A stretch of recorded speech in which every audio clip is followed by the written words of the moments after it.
subscribing, and leaving comments.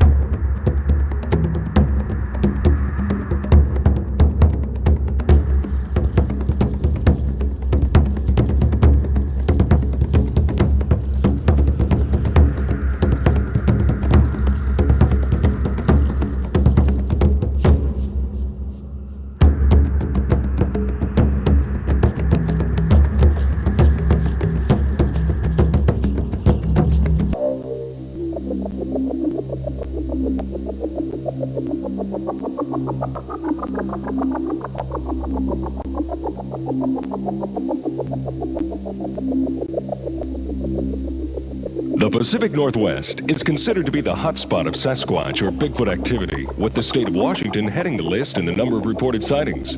Sasquatch has been described as an ape-like creature, covered with long hair except in parts of its face and hands, 8 to 12 feet tall, and weights estimated in excess of 800 pounds. In the over 2,000 reported sightings of Bigfoot, not once has it attacked man. Be it legend or fact, the investigation of Bigfoot continues, and some of the latest results and methods are startling.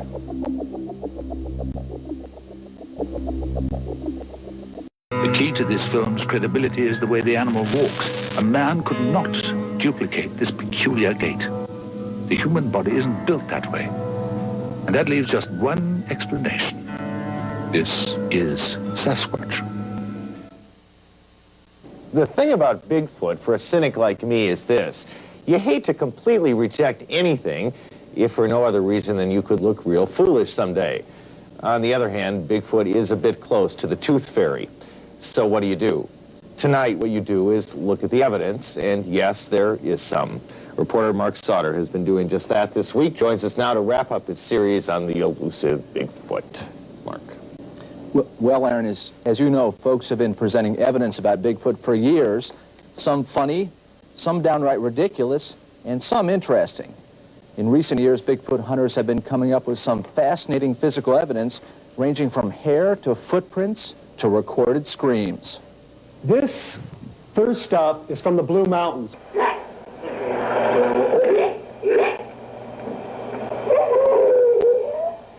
Bigfoot hunters know their quarry by sound and by name. There's Earl, he's the one with the weird foot. There's Stud, there's Dermals.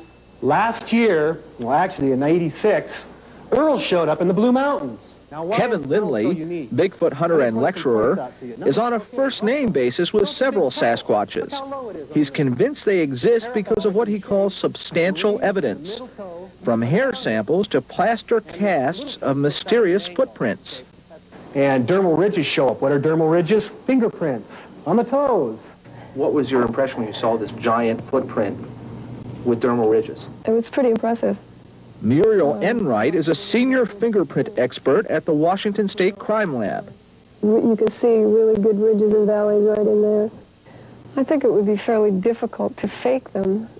A San Diego police expert thinks it would be impossible to fake the prints. But Enright, like many others, maintains some skepticism. Found this in Walla Walla, Umatilla National Forest. It was in a stand of approximately 7 to 10 more trees like it. This is at the top of a tree.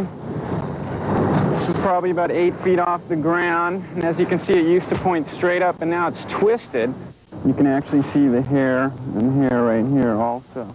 Vito Quaranta thinks Bigfoot may be leaving the hair while twisting those Blue Mountain trees, perhaps to display aggression. Good hoaxers can fake almost anything. But can they fake hair? We sent the Blue Mountain hair sample to experts. A San Francisco lab reveals the hair came from an African hominoid, a human, chimp, or gorilla, or something close. And a Portland pathologist tells us the hair is not similar to human or animal hair. The Redken Hair Products Company of California looked at another Blue Mountain sample. Their analyst says the hair isn't completely human or animal. Several other experts report similar findings. On the other hand, at least one scientist from a famous East Coast institution says our sample may not be hair at all. But the experts agree on one thing, and Muriel Enright speaks for everyone who saw the evidence. I don't think it's silly, and yes, I think that they should be studying it. Probably the only thing harder than proving Bigfoot exists is proving he doesn't exist. Consider just how many times someone has claimed to have spotted Bigfoot. Across the state, there have been hundreds of different sightings from all different kinds of people. And as long as our Northwest forests are thick enough to hide a shy giant, our culture will probably have room for this legend. Bigfoot expert Cliff Crook has a concern for the safety of Bigfoot, with so many wanting to kill the shy creature. Quoting Cliff, "Now I'm more interested in working for the protection of the species. I'm not so interested in convincing anybody anymore."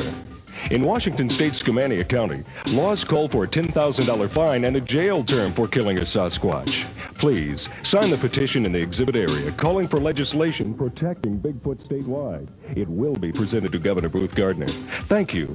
Next, a real Bigfoot encounter, a true story.